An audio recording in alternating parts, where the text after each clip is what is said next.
দেশে বর্তমান গ্যাসের দৈনিক চাহিদা ৩৮০ কোটি ঘনফুট, বিপরীতে সরবরাহ হচ্ছে ২৫০ কোটি ঘনফুটের মতো, যার মধ্যে দেশীয় বিভিন্ন গ্যাস ক্ষেত্র থেকে আসে ২০০ কোটি ঘনফুট। নতুন গ্যাস ক্ষেত্র না পাওয়ায় দিন দিন কমছে সরবরাহ। চাহিদা মেটাতে ২০২৫ সালের মধ্যে ৪৬টি গ্যাস কূপ খননের কথা থাকলেও বাস্তবে হয়েছে মাত্র ৯টি। বর্তমানে বাংলাদেশের ৩টি ব্লকে গ্যাস অনুসন্ধান করছে মার্কিন কোম্পানি সেভরন। সেখান থেকে জাতীয় গ্রিডে ১১০০ MMFC গ্যাস সরবরাহ করছে কোম্পানিটি। এমন পরিস্থিতিতে নতুন গ্যাস ক্ষেত্র অনুসন্ধানের আগ্রহ জানিয়েছে chevron.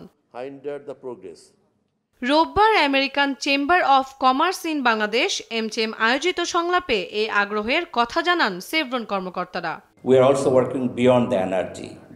That call we call, we are supplying reliable, affordable, and ever cleaner energy, where people is one of the key part.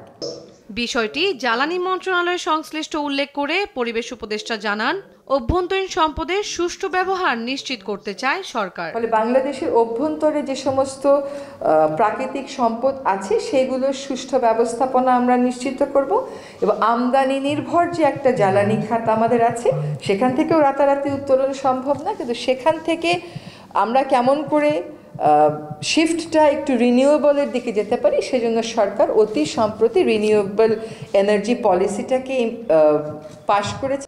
টেকসই বিনিয়োগ এবং উন্নয়নে সরকার নবায়নযোগ্য জ্বালানি ব্যবহারে মনোযোগ দিচ্ছে বলেও জানান উপদেষ্টা।